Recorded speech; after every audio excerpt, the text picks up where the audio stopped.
Oh my gosh, it's been so long since I've done this. What do I say? Hello everybody, welcome to my YouTube channel. My name is Kelly, but today you can call me Unscripted Kel. You can call me Prophetic Kel, even if you want to, because today we are talking about Grammy winner, not Grammy nominated, but Grammy winner Coco Jones. I'm recording this intro Saturday, February 2nd. So the winners have not been announced. But the nominees have been announced a while ago, and I have so much faith in Coco Jones and her team and the music that she's put out and the pieces that she's nominated for.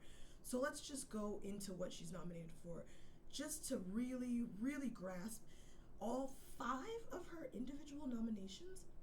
So the biggest nomination is one of the top 4 Grammy Awards. She's nominated for Best New Artist. I actually have a whole separate video about all the nominees for Best New Artist. They're all pretty phenomenal, and it's a really tough category to win. It's also a tough category to be nominated in. She was also nominated for R&B album, for her EP, What I Didn't Tell You, because it's technically not even a full album. She was nominated for Traditional R&B Performance. The girlies don't get nominated for performances anymore. I'm sorry. This is how you know I'm unscripted, because I really try not to talk negatively about other artists. And I'm not trying to say this as a slight to other artists, but in her age range, her being 26, the other 26-year-olds aren't singing like she is singing. And she's been singing like this for her whole life. She's a singer. She's an artist. She's everything. In addition to her nomination for Best Traditional R&B Performance, she also has a nomination for just Best R&B Performance. And she's also nominated for Best R&B Song. So that song that she's nominated for is ICU, and it's probably the song that you found Coco Jones. Maybe, maybe not. There is a collective of us that have been following Coco Jones for a very, very long time and are not at all shocked by any of these Grammy nominations, and we're not shocked by her winning one, because talent.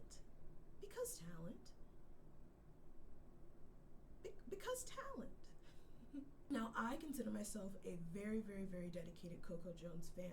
I'm making this whole video just dedicated to her and her future Grammy that she is going to win. So I understand. I'm a fan, but I wouldn't even categorize myself as one of her top tier fans, because I feel like I came on pretty late. I found out about Coco Jones through her YouTube resurgence. So basically, her second go around in her career is when I actually started to know her. By the time that I had found her YouTube channel, saw her YouTube interviews, saw her on the Terrell Show, she had already done so much stuff. And while I have researched it and I've gone back in the archive and I've enjoyed a lot of the things from the past, I wasn't there. I have to be honest. I wasn't there in the trenches. I wasn't watching Good Luck Charlie. Not really. I wasn't to the past of this artist. So without further ado, I'm gonna let my friend Sydney explain this glorious rise and now resurgence of Coco Jones. Coco Jones. Uh, Coco Jones was born in Columbia, South Carolina, but she was raised a little bit outside of Nashville, Tennessee. She actually played basketball, but she quit after singing The Sun Will Come Out Tomorrow at like a school talent show. And that moment on stage as a young child really let her know that singing was what she wanted to do. The sun will come out tomorrow, so you gotta hang on till tomorrow. Her audition song when she was little was actually Chain of Fools by Aretha Franklin when she was about 9. Her mom used to, in like meetings and stuff, play with her earlobe as a cue to Coco to start singing, because she might have been losing the casting directors in meetings. Like she describes it on a Terrell Show interview. It's like, sing, you're boring me, which is kind of funny that even as like a small child, her voice was so powerful and so enamoring that one, she could take on a song of that caliber, Aretha Franklin, and also capture like a casting director if the conversation is getting a little stale or going in circles or something like that. Disney and Next Big Thing, if you saw Coco Jones, this was probably one of the first places you saw her. That's the first place I saw her was her big break. This was around 2010, 2011.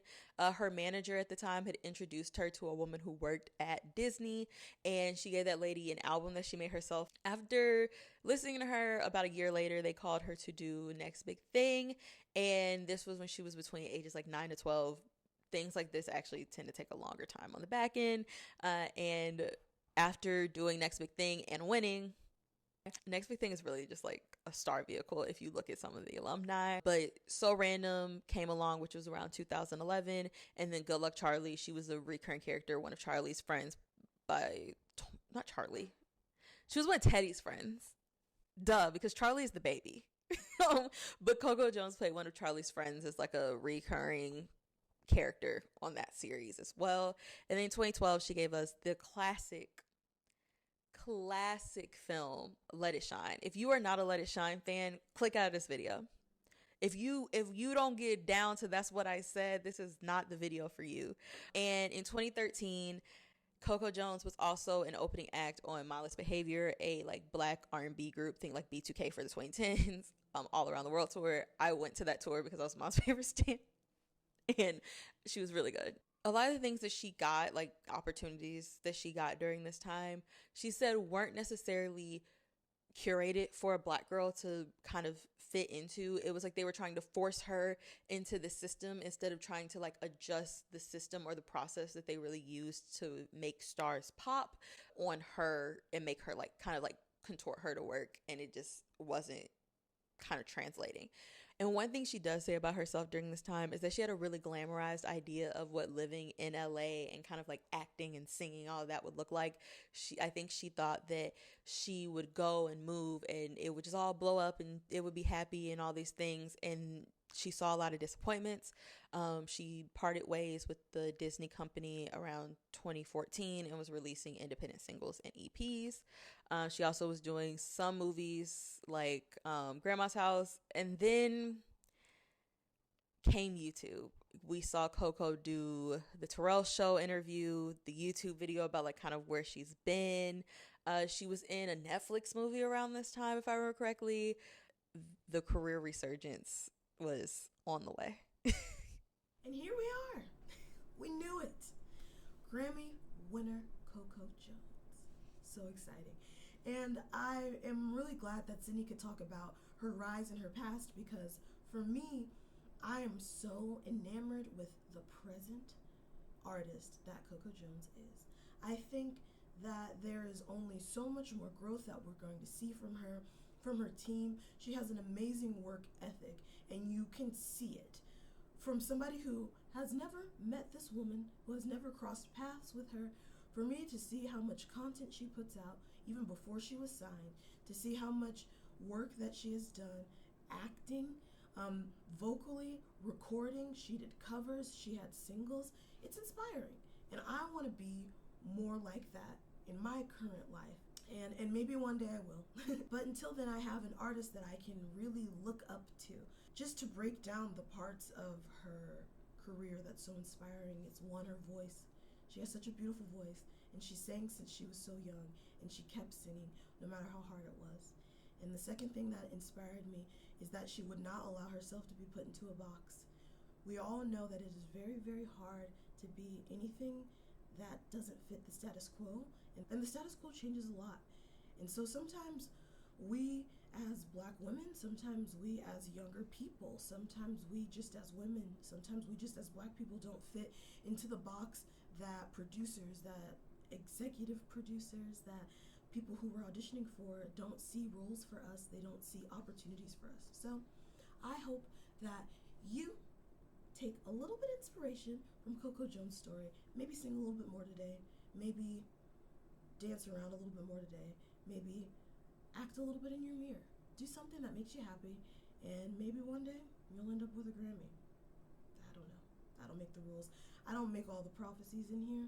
I just really just thought probability-wise we had a good chance. All right. I forgot my intro because, like I said, I'm unscripted, but I made this video just because my brain told me that Coco Jones is going to win a Grammy. So I hope that you are telling your brain that you're gonna win whatever you want to win.